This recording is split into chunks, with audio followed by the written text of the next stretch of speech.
parcours, c'est d'être venu ici dans 30 mètres sur une sortie des eaux usées, donc de l'eau douce qui sort au milieu de rien. Donc on a un gros tuyau, donc on a pas mal de concrétion autour de ce tuyau. On va essayer de faire quelques vifs de type maquereau, chinchard, histoire d'avoir une canne un petit peu bonus sur notre pêche au brumé qu'on va réaliser à la sardine, et on aura toujours une canne au vif pour un gros poisson un peu difficile.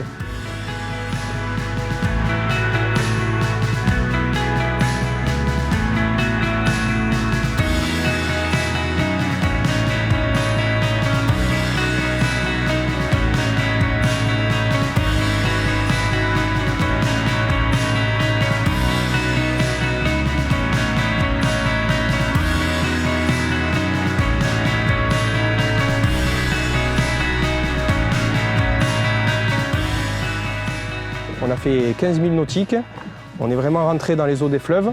Donc là on est face au Petit Rhône, on a de l'eau beaucoup plus teintée, mais on a trouvé un petit peu d'activité avec quelques poissons en surface. Donc on a décidé de s'installer ici au Brumé pour une nouvelle aventure.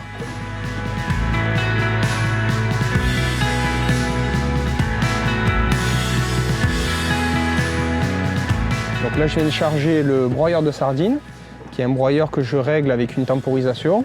Donc il broie pendant 10 secondes, il fait une pause de 30 secondes, il rebroie pendant 10 secondes. Et ce réglage, on l'ajuste en fonction de la vitesse de dérive, de courant, de petits paramètres pour qu'on ne suralimente pas le poisson, mais plutôt qu'on l'attire et que vraiment il puisse se lancer sur les appâts qu'on va piéger. Ça, c'est la première chose que je mets en place. Le distributeur viendra dans un second temps, une fois que j'aurai calé les cannes, où là on mettra en place une distribution de sardines coupées en 2 ou en 3, de façon régulière afin de faire le chemin du petit poussé dans le courant.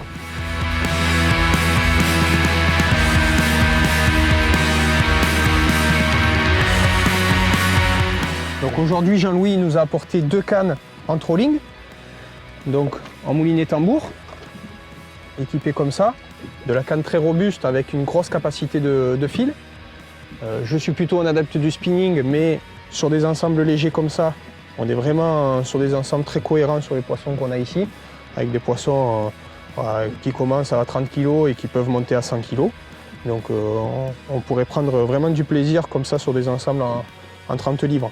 Donc il y aura une de ces cannes qui va être calée loin du bateau, à 50 mètres du bateau, avec une ligne assez profonde qu'on mettra à 40 mètres de profondeur. Et une autre qu'on va conserver à la verticale. Cette verticale, on va beaucoup s'en servir pour essayer de duper des poissons difficiles qui seraient rentrés dans le brumé, qui tournent au bateau sous et qui ne mangent pas sur nos lignes piégées et qui vibrent dans le courant. Et donc c'est une canne qu'on travaillera en libre, mais à la verticale du bateau à travers des petites astuces qu'on va vous présenter. Dans l'échage des sardines, il y a plusieurs techniques pour écher les sardines. Et sur une journée de pêche, j'essaye de jouer avec ces échages et de mettre au moins un échage par type de canne. Histoire que si le poisson ce jour-là est un petit peu méfiant, qu'il veut un hameçon plutôt caché, ou qu'il le veut comme ci ou comme ça, on puisse ne pas avoir à changer en permanence. Donc là, mon montage préféré, c'est 2 sardines piquées par les yeux. J'ai pris pour habitude de mettre les sardines une dans un sens, une dans l'autre, dans l'idée que le poisson arrive et ait toujours un flanc qui brille en champ de vision.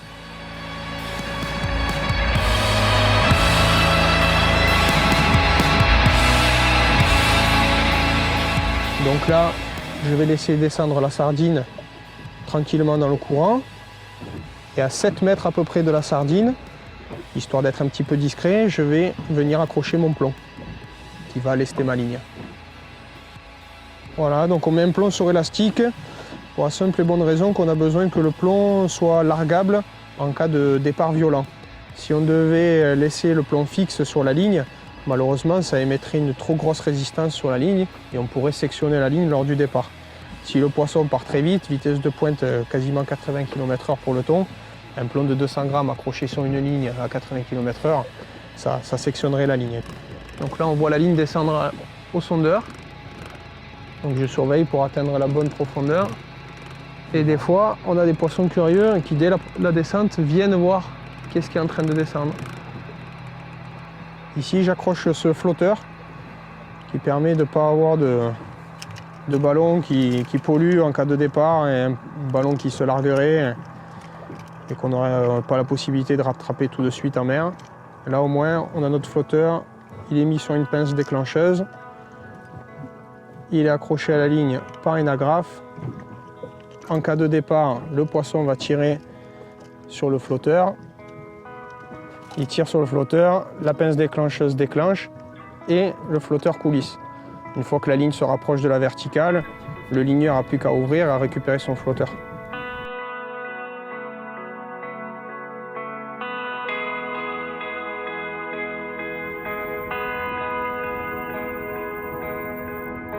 Je prends.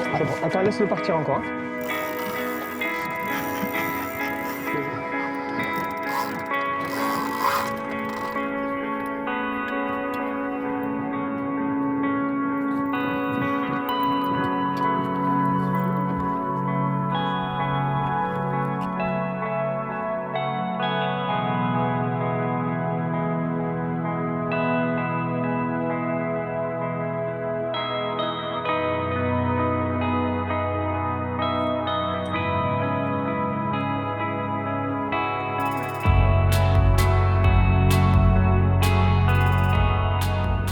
Allez, sur cette canne, je nous ai mis un petit hameçon, taille 4,0.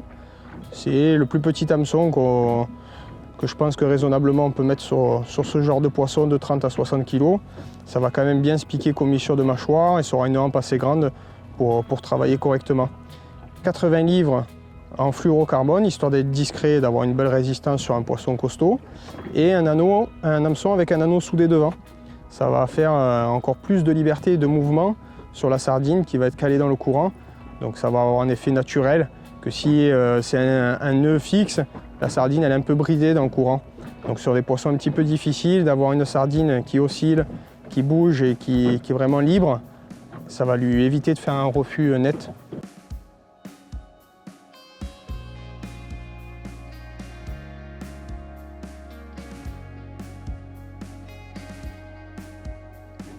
Hop, il y a encore un poisson qui remonte.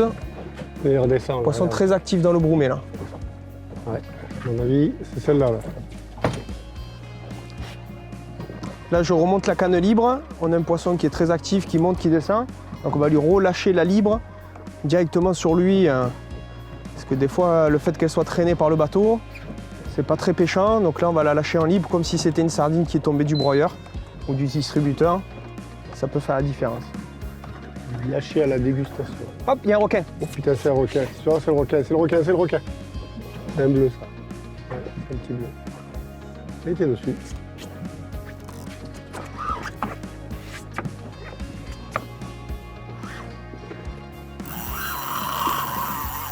Requin. Un beau requin bleu. À peu près 1,50 m.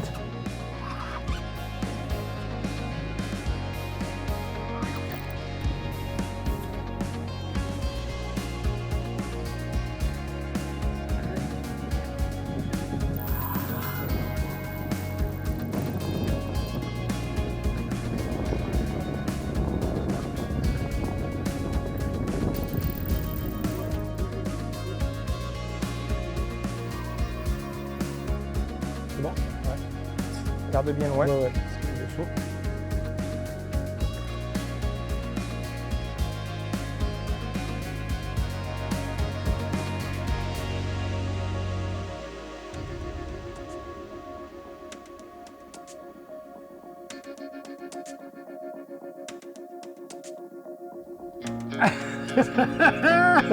On l'a, Steph, on l'a.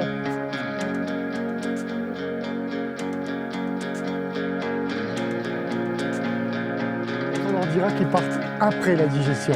Parce que là, il m'a fait mal. Ça part, ça part, ça part, ouais! C'est parti! Ouais! C'est parti, c'est parti!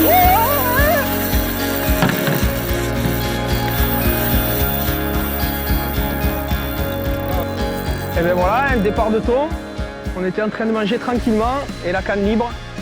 La canne qui pêche tranquillement vraiment dans la trace d'amorçage, complètement naturellement. Et bien, celle que j'avais dit qui partait le plus souvent est bien partie. Hein. Ouais, donc là, le poisson, il est environ à 250 mètres du bateau. Il nous a vidé dans le premier rush 300 mètres. Puis finalement il s'est arrêté, changement de direction. Et là tranquillement on va remonter sur lui, hein, vu qu'on est en dérive, on n'est pas ancré. Donc là on va remonter à l'aplomb sur lui. Donc là on est sécurité, hein. On a maintenant quasiment 300 mètres dans le moulin, donc même s'il refait un rush, on est large, hein, on pourra réagir.